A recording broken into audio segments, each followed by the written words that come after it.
In the last lecture, we were discussing mass diffusion in gases, and the fundamental principle for calculating the diffusivity in a gas is as follows. Right?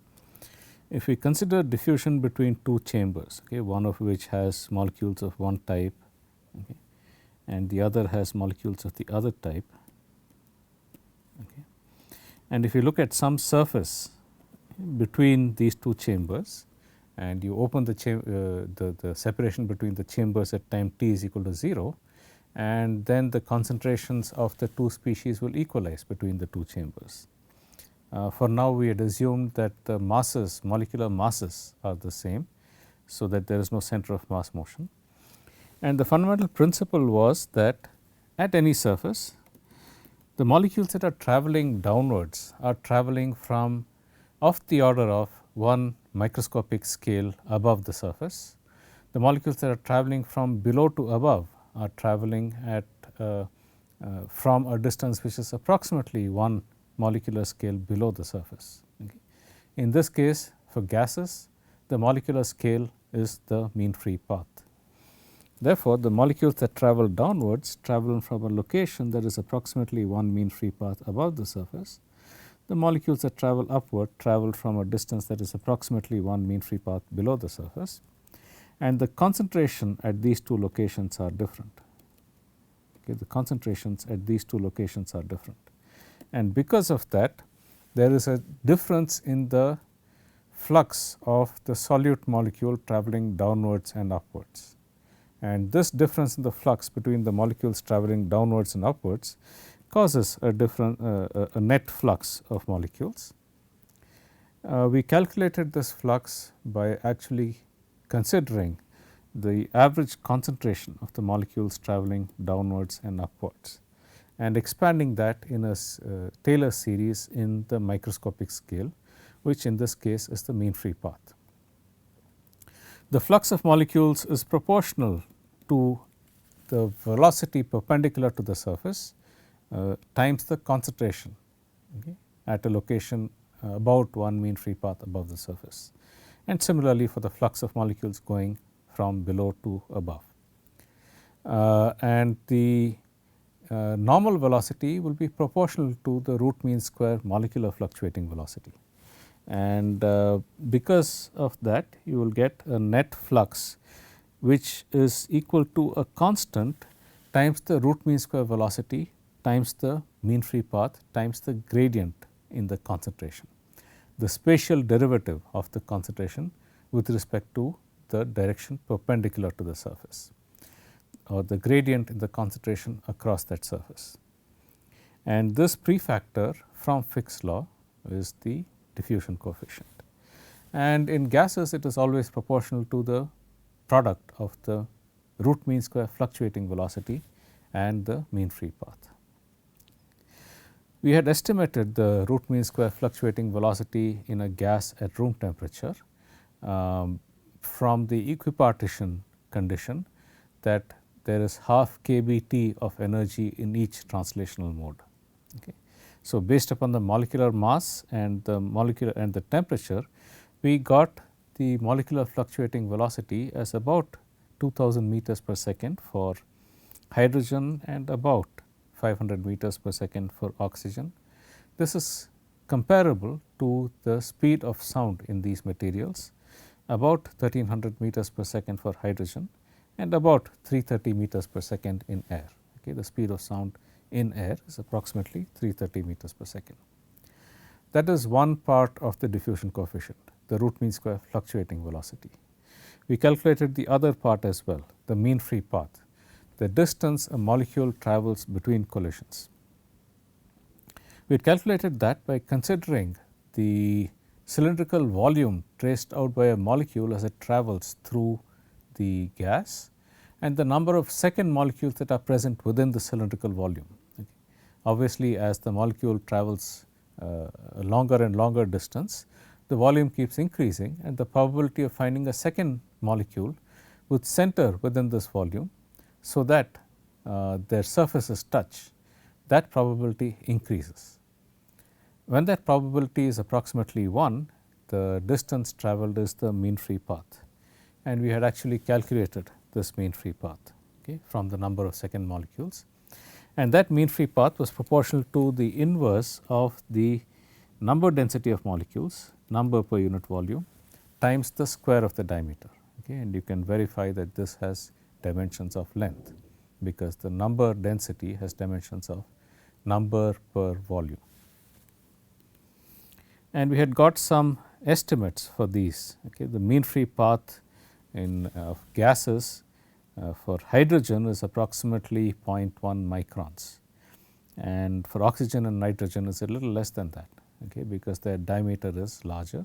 So, the volume they sweep out is larger, and therefore, the mean free path decreases. The mean free path for hydrogen is about 500 times its molecular diameter at room temperature and pressure. For oxygen and nitrogen is approximately 100 to 200 times its diameter, okay. And based upon that, you get a diffusion coefficient for hydrogen, which is approximately 10 power minus 4 meter square per second. For oxygen and nitrogen, it is about 10 power 5, 10 power minus 5 meter square per second. And 10 power minus 5 meter square per second is a typical diffusion coefficient for gases at standard temperature and pressure, okay. All gases will have a diffusion coefficient approximately this value, 10 power minus 5 meter square per second. And I had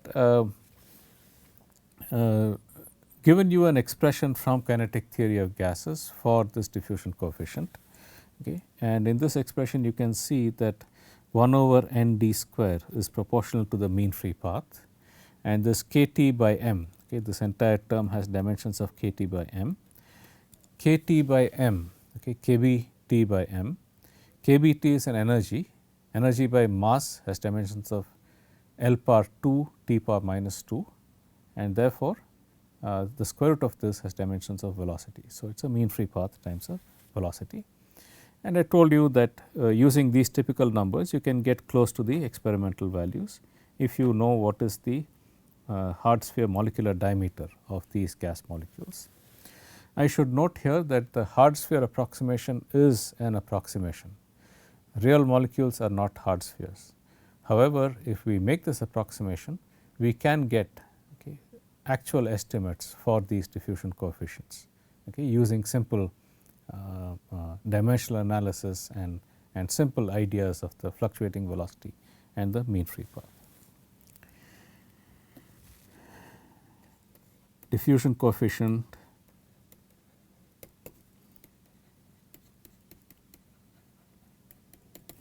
in liquids.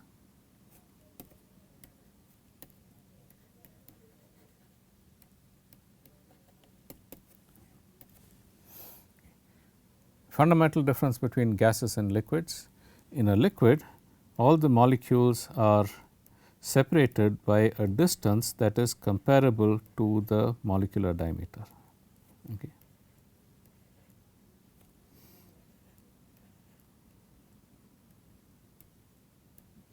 Okay, the distance between molecules is comparable to the molecular diameter, okay.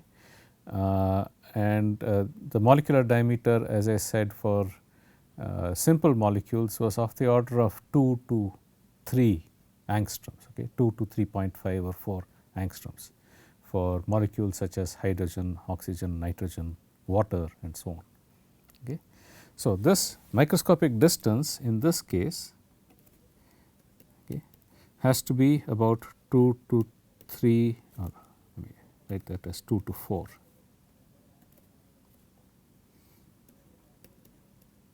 Into 10 power minus 10 meters, okay.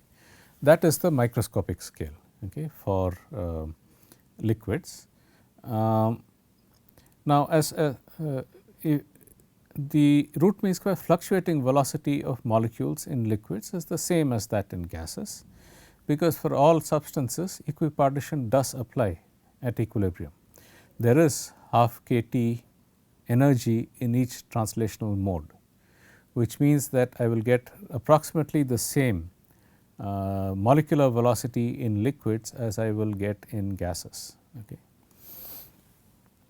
So, the molecular velocity is of the order of the the same as that in gases, from 500 meters per second in small molecules to 2000 for a molecule from about 500 meters per second for molecules with molecular weight about oxygen, nitrogen, to 2000 for molecules with molecular weight similar to hydrogen.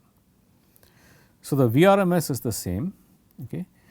The molecular separation, okay, is 100 times less. Okay. I told you that for gases like nitrogen and oxygen, the ratio of the mean free path and the molecular diameter is of the order of 100 to 200, okay, at standard temperature and pressure. Okay. That means that the molecular diameter, which is the microscopic scale in a liquid, is 100 to 200 times less than what it would be for a gas. The diffusion coefficient, if we assume it is proportional to the root mean square velocity times the microscopic scale. Liquids and gases, root mean square velocity is same, microscopic scale is less by a factor of 100. That means that you would guess that the diffusion coefficient in liquids would be about 100 times less than that in gases, which is about 10 power minus 7 to 10 power minus 8 meters square per second. Okay. If this diffusion coefficient is equal to VRMS times the molecular diameter. Okay. If the molecular diameter is the microscopic scale, then the diffusion coefficient is VRMS times the molecular diameter, and in that case you would guess that the diffusion coefficient in liquids is of the order of 10 power minus 7 to 10 power minus 8 meters square per second. This turns out to be an overestimate. Okay. The actual diffusion coefficient in liquids is of the order of 10 power minus 9 meters square per second for small molecules in liquids. Okay. So, for example, for it is 1.9 into 10 power minus 9 meters square per second for nitrogen in water. Okay. And it is about 4.5 into 10 power minus 9 meters square per second for hydrogen in water. Okay.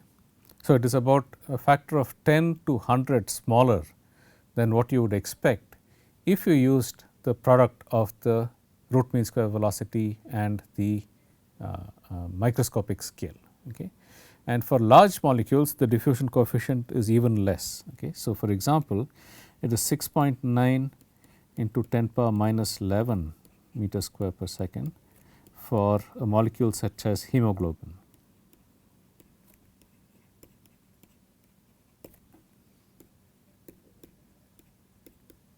Okay. Hemoglobin is a large molecular weight molecule which is responsible for carrying oxygen in our blood, for example. Okay. And these things diffuse at 10 power minus 11 meters square per second. Okay. So, it is quite a bit smaller than the what you would expect based upon the mean free path and the macroscopic scale. Why? That is because in a liquid the molecules are all densely packed, okay, as I told you. Okay. And mass diffusion requires the motion of a molecule relative to other molecules. Okay. So, if I had a solute molecule, okay, which has to diffuse, right, in one particular direction. Okay. If I had a solute molecule which had to diffuse in one particular direction, there has to be the physical motion of that molecule in that direction. And we are in a densely packed assembly of molecules. Okay. And if one molecule has to move in a particular direction in a highly crowded environment, that means that there has to be cooperative motion of molecules around this molecule, okay, in such a way that the molecule can move in one particular direction in a densely packed environment. Okay. In a liquid, in liquids typically, a molecule is actually confined within a cage that is made by its neighboring molecules. Okay. Okay. It is confined within a cage that is made by its neighboring molecules. Okay. And if a molecule has to move, then the surrounding molecules have to move in a cooperative motion. Okay. Have to move in a cooperative motion so that one molecule can move in one particular direction. Okay. This requires what are called rare cage breaking events, where there is cooperative motion, so that other molecules move together in tandem in such a way that there is space for one molecule to move in a particular direction. Okay. And this cooperative motion, okay, because this cooperative motion requires the motion of multiple molecules simultaneously for the molecule of one particular species to diffuse through the liquid, the diffusion coefficients are 10 to 100 times smaller than what you would expect from kinetic theory of gases. Okay. And because of that, this simple estimate does not give you accurate results. Okay. This simple estimate does not give you accurate results for the mass diffusion coefficient in a liquid. The one way to estimate this mass diffusion coefficient in a liquid is using what is called the Brownian diffusivity or the Stokes-Einstein relation.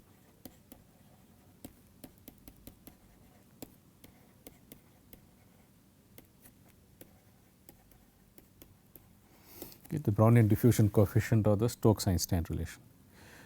This relation is actually written for the motion of a colloidal particle in a fluid. Okay. If you have a particle of let us say a micron or so, okay, of dimension approximately 1 micron or so, okay, in a liquid, then this is surrounded by liquid molecules,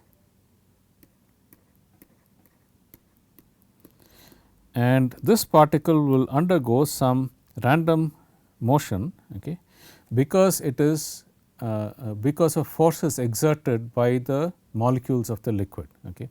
As I said, the molecules of the liquid are in a state of random motion with energy half kT in each mode, in each translational mode. Okay. So, total translational energy is 3/2 kT. These molecules continuously collide with the larger particle, even though on average the force is 0, because the molecules colliding in any one direction on average will be equal to the number of molecules colliding in the opposite direction on average. Okay. However, instantaneously there are asymmetries in the force exerted on the molecule, and because of this, this molecule exerts what is called Brownian motion.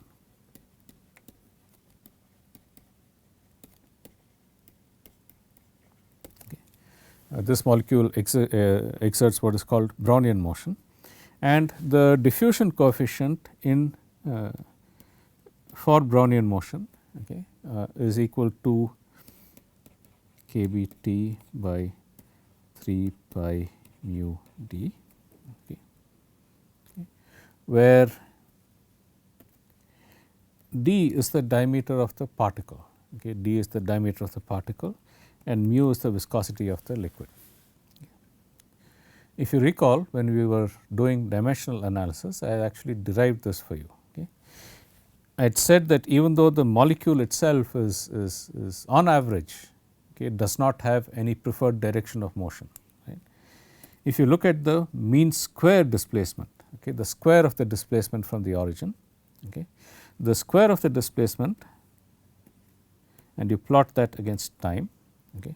So, if this is the initial location, the molecule exhibits a random motion, a random trajectory around this path, around this. Okay. And if you look at the square of the displacement, delta r square, that is the location of the molecule at any time t from the origin, this distance, okay, is delta r, okay, as a function of time. Okay.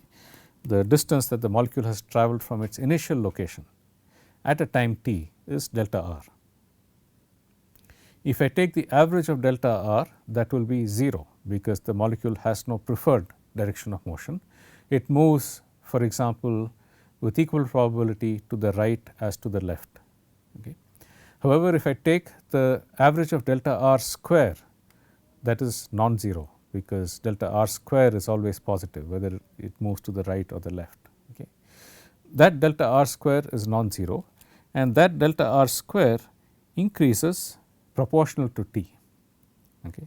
In the limit of long time, this delta r square increases proportional to t, and the ratio delta r square by t, okay, is what is called the Brownian diffusion coefficient. Okay. And you can show that this is equal to the mass diffusion coefficient, because this process is what is followed by a molecule in the liquid. Okay. It undergoes some random motion as and when there are cooperative rearrangements, so that it can move, okay, relative to the other molecules. Okay. So, that is the Brownian diffusion coefficient, which is also equal to the diffusion coefficient in the liquid. Okay. I will not that is beyond the scope of the study, but let me just say that both of them have the same dimension, and you can show that both of them are equal if the solute particles are non-interacting, that is, the solute particles do not exert forces on each other. They are sufficiently dilute that they do not interact with one another.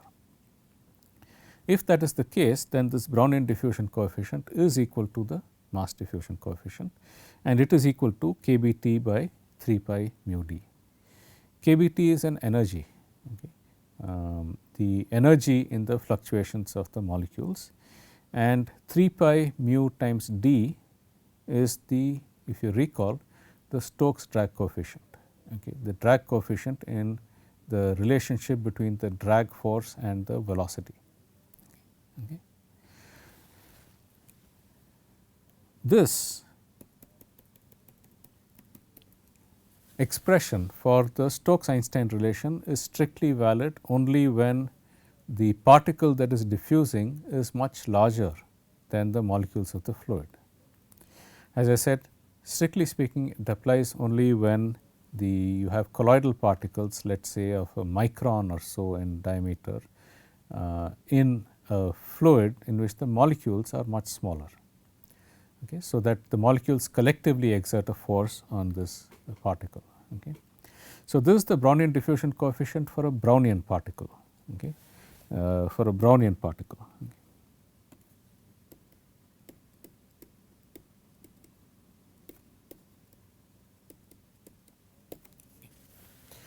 However, the same coefficient can be used to estimate the diffusion coefficient in a liquid. Okay. The same coefficient can be used to estimate the diffusion coefficient in a liquid by just substituting the molecular diameter for the diameter of the Brownian particle. Okay. So, this can be used to get an estimate. What will be the magnitude of the diffusion coefficient if the Brownian, if the diameter of the molecule is substituted for the diameter of a particle. Okay. So, once again, expression is valid only if the particle size is much larger than the molecular diameter, but it can be used to obtain an estimate for the case where the particle size and the molecular diameter are comparable. And let us examine how well this estimate corresponds to the actual diffusivity. Okay. So, let us calculate the diffusion coefficient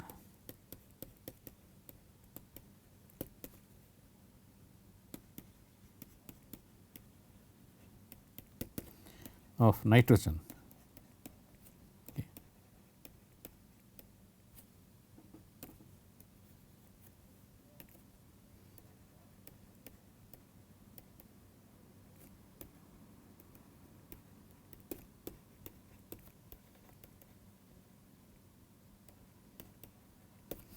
.8 angstroms. Okay. The hard sphere diameter for nitrogen is 3.8 angstroms in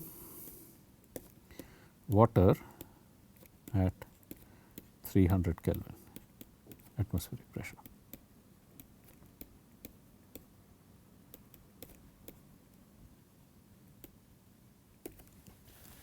Okay.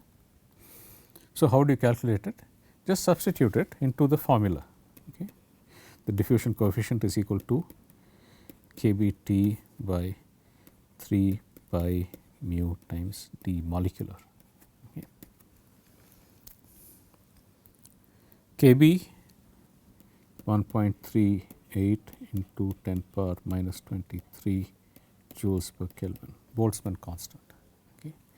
And the temperature here has to be the absolute temperature. Okay. Whenever we use a temperature as far relating to equipartition of energy in equilibrium thermodynamics, that has to be the absolute temperature. So, this is into 300 Kelvin, okay, by 3 into pi into the viscosity of water at room temperature is approximately 10 power minus 3 kg per meter per second. Okay, that is an approximate estimate for the viscosity of water, and this has to be multiplied by the molecular diameter, which is 3.8 into 10 power minus 10 meters. Okay. And dimensionally you can see that what you get will be in meter square per second, and the numerical value is 1.16 into 10 power minus 9 meter square per second. Okay. That is the result that I get by using the Stokes-Einstein diffusion coefficient. Okay. And you can compare that with what I had here, okay, which is 1.9 into 10 power minus 9 meter square per second, of the same order of magnitude, but not quantitatively accurate. The reason is because the expression that we have used is strictly valid only when the size of the particle is much larger than the molecular diameter. Okay. A couple of things to note about this Stokes-Einstein formula. First thing is, it does not depend on molecular mass or the mass of the particle. Okay. Okay, there is no dependence on the molecular mass or the mass of the particle. It depends on the diameter of the particle, and it depends upon the viscosity of the fluid. The viscosity of the fluid, because for these at these small scales, the viscous effects are dominant as far as determining the drag force is concerned. Okay. It is viscosity dominated at such small scales, and therefore, the mass or the inertia does not come in. It does depend on the diameter, and it depends upon the thermal fluctuating energy. Okay. So, that is the expression for the diffusion coefficient in a liquid. Physically, the diffusion coefficient in a liquid is much smaller than what you would expect just from simple dimensional analysis, because for the motion of a molecule in one direction, you require cooperative motion of surrounding molecules in a densely packed assembly of molecules in a liquid. And an estimate for the diffusion coefficient can be obtained from the Stokes-Einstein relation.